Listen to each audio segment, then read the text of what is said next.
Today our group will be talking about some of the recent research articles and studies on the topic of dreams. Taylor Smith will be teaching us about where dreams come from. Brandy Nielsen will talk to us about dream content. Taylor Piggott will teach us about the types of dreams and the categories they fall in. Mary Dawson will help us to understand the gender differences among dreams. Elizabeth Kohler will teach us about how our mood before and after a dream can affect us in our daily lives. And finally, Stacy Michelson will explain how different cultures interpret and understand dreams. Waking life elements, or WLEs, play a big role in our dreams. The continuity hypothesis of dreaming states that dreams reflect what is experienced in real waking life. Waking life experiences are experiences that we go through in real life, some of which we are more aware of than others. It's been found that dreams don't reproduce a memory exactly as it is remembered, but the similarities are there in the dreams. Although there are some dreams that don't have waking life experiences, they do happen in a large majority of the time. There are 5 factors that influence waking life elements in dreams, and those are time, emotion intensity, type of experience, personality traits of dreamer, and the time of night. Time plays a factor because the farther away a waking life element is, the less likely it will be incorporated into dreams. The more emotional an experience was, the more likely it will be incorporated into dreams. Types of experiences matter because things you do often, such as talking with friends or going to work, will come up more often in dreams. The personality of the dreamer has influence because of the things like field independence and thin boundaries changing the relationship of waking and dreaming. The time of night plays a role because dreams that happen during the first part of the night have more to do with recent experiences, usually within the past day, and the second part of the night incorporates more elements from the past. The WLEs that take place most often are ones that happen within a day. These are most often mundane and unemotional. On the other hand, the most emotional dreams have experiences from a year ago or longer. Luckily for us, and due to a regulation of emotions in dreams, the emotions that we feel in dreams relating to those experiences will never be as emotional as the actual event. The majority of the people in your dreams, most of the time, you know from real life, but it was also found that the dreamer doesn't know about 1/3 of the characters that can appear in their dreams. Research subjects in the study reported that current concerns of theirs found their way into their dreams, especially concerns related to work and school. The most well-known dream theorist is Sigmund Freud. In his theories, he identified 2 types of content that appear in our dreams: manifest content and latent content. Manifest content consists of everything that appears in your dream, such as you throwing a baseball over the fence during a thunderstorm. Latent content is the meaning behind the manifest content. For example, the fence mentioned previously could represent your level of trust in a relationship. Within latent content, Freud identified 5 subtypes that our brain uses to protect us from harmful unconscious thoughts and desires. These subtypes include displacement, projection, symbolism, condensation, and rationalization. Displacement occurs when a neutral object replaces the actual focus of the dream, such as throwing the baseball could end up replacing your sports-obsessed boyfriend. Projection is when you put your emotions onto someone else, such as dreaming that your sister's angry at you, when in waking life you're really the one angry at your sister.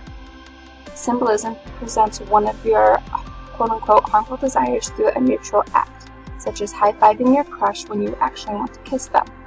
Condensation is when a neutral object represents multiple things, such as a thunderstorm could be about how stressed you are, a poor relationship in your life, and the food poisoning you had yesterday.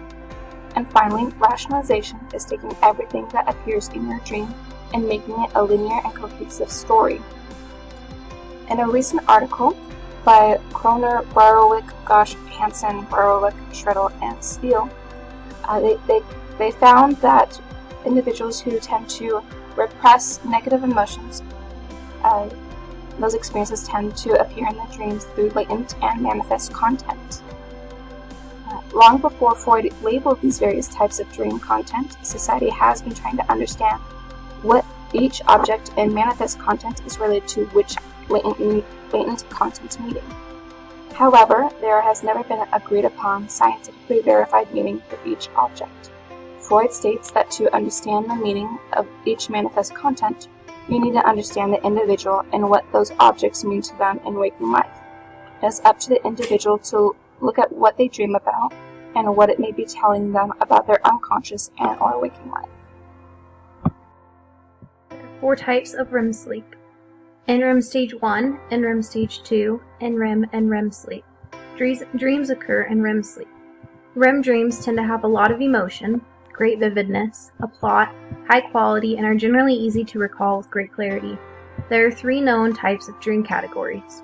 The first category being interpersonal conflicts, which include endangerment, falling, and being chased. In this category, people tend to have nightmares and night terrors.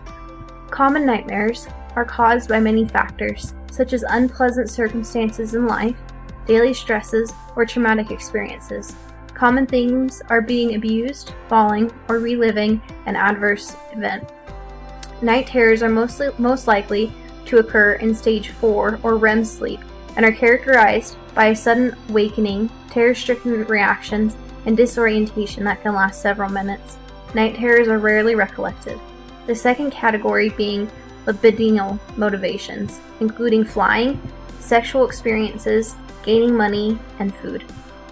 And the third category is the superego concerns, which include being nude, arriving late, losing teeth, or being inappropriate in public. Men's dreams tended to be more about their sexuality and were more physical, while women's dreams were more empathetic and concerned with their interpersonal relationships and being successful in accomplishing something that they continue to fail at. Along with the dreams that occur while sleeping, people also have daydreams. Those who have daydreams are of a positive, uplifting quality, tend to experience the greatest amount of pleasant emotions in their dreams. People whose daydreams reflect a lot of anxiety, guilt, and negative themes experience more unpleasant dreams such as nightmares and night terrors. So for my portion of the project, I was interested to see the differences between dreams content between genders. I thought there would be a lot of differences because men and women are different, but there were not as many as I thought there would be. The main ones I saw were that men were more likely to dream about other men, while women didn't dream about one gender more than the other. Men were more likely to dream about committing an aggressive act, like hurting someone else, and men were also more likely to have a dream where they were being successful at something. Women were more likely to dream about family members or even close friends. Women's dreams were more likely to be set inside, and also women were more likely to dream about embarrassing situations. One specific thing that one of the articles mentioned was that women were more likely to be embarrassed about having to use the bathroom or having to find one, which I thought was really interesting. A hypothesis that one of the articles mentioned for why they thought this was is that the dreams were going to reflect real life. Like, men tend to have more aggression and higher crime rates than women do. Also, men's networks tend to consist of more male co-workers, while women tend to have a more equal gender distribution between who they spend time with, and they do spend a lot of time with family and friends. Also, it mentioned that their dreams tend to be set in one side because of their household duties and the things they do at home. Women also tend to have more depressive symptoms, which is why a lot of their dreams tend to have a little more self-negativity. Something else I thought was interesting, so one of the studies I looked at actually also had the cultural differences between Canadians and Americans, along with the genders. And they said that Canadian males were less likely to dream about other males, and they tend to have less negative emotions in their dreams than American men did. And that the Canadian females were less likely to dream about bodily misfortunes and embarrassing situations, and dream more about success than the American females.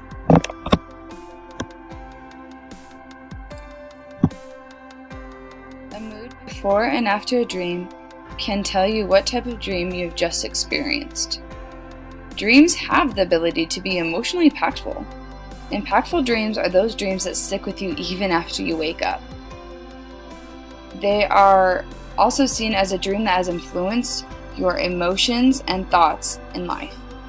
So these dreams are the ones that when you wake up, you think about them and they kind of help you decide what decisions you're making in life right then, or what choices you're going to have to make, and they just influence your thoughts throughout the day. There are two categories of impactful dreams. There's positive and negative. The way to decipher between the two is to ask yourself a series of questions, such as, what was your mood before and after the dream occurred? How did the dream influence your thoughts? And so on. If the dream did not influence your thoughts or stay with you throughout your day or until you just woke up, it is not going to be an impactful dream. The way to tell if you've experienced a positive, impactful dream is if you had had a positive morning following the dream. This positivity shows that you have in fact experienced a positive dream. A positive evening mood will decrease during the dream and then increase the morning after. So you can increase your chances of having a positive dream if you are positive before you go to bed. So if your thoughts are positive, if you're just having a positive outlook on life, if you're thinking positive, you are able to increase your ability to have a positive, impactful dream. If you experience the negative emotions such as fear, anger, sadness, and so on like those, before you were sleeping, you're going to increase your chances of having a negative, impactful dream. So our emotions have the ability to affect what dreams you will have or that you have yet to experience. According to the theory of dream formation, objects, individuals, feelings, and situations experienced in real life will find themselves creatively incorporated into our dream fabric. So, if you are mad at a person before you go to bed, or if you are in an awkward situation before you go to bed, or if you are getting stressed out about something before you go to bed, you're most likely going to have a negative dream because those negative emotions are going to roll over and those negative situations are going to come into that dream. But if you're experiencing positive ones and having a happy day beforehand and everything just seems to be going well and you're having a positive outlook and not as stressed, you're more likely to have a positive dream. In Dreaming and Reality, a neuroanthropological account, two types of cultures are defined when it comes to dreaming, monophasic and polyphasic. The first type of culture is monophasic and envelopes most of Westerners. This culture believes that dreams are just dreams. They happen for no reason, and have no reason, therefore are not real. They don't believe they can gain anything from dreams. The other type of culture is polyphasic. Most people fit into this culture. The polyphasic culture highly values the interpretation of dreams and the experiences had in them. To the polyphasic culture, dreams are considered not as unreality, but could help in everyday life. Polyphasic cultures consider dreams as part of the ego, soul, spirit, shadow of the person. It's part of the identity of the individual. Everyone sleeps, and while you sleep, you dream. Waking life and dreaming life can be indiscernible, because both are rooted in pure experience. There is the idea that knowledge comes from experience, and dreaming is experiencing, which would mean we can gain knowledge from dreams. The polyphasic culture says there are many different types of knowledge that can be attained from dreams, including revealing the hidden, predicting the future, special meanings of warnings and messages. All of these things can give us information about self and future. Dreams are important because dreams are thoughts. When you are dreaming, you are thinking, but on a much deeper and focused level than when you're awake. We typically spend more than 2 hours each night dreaming, demonstrating the importance of REM sleep and dreaming. According to Freud, dreams are a safety valve. They are a place where we can go to escape the daily stresses of our lives. Dreams are important to understand because they differ among the genders. Women tend to dream more about their relationships and achieving things that they previously failed at, while men tend to have more aggressive and sexual dreams. Along with gender differences regarding dreams, different cultures have different meaning and interpretations of dreams. Some cultures place no value on dreams, while others place high value and spiritual meaning on these dreams. It is also important to understand our dreams because they can tell us a lot about our mood and personality. We want to have more positive and uplifting dreams and try to avoid negative moods, which may cause nightmares. Scientists don't know much about how or why we dream. However, as they continue to do studies and research dreams, like the ones we talked about in this presentation, we will continue to gain a better understanding of the importance and meaning of dreams.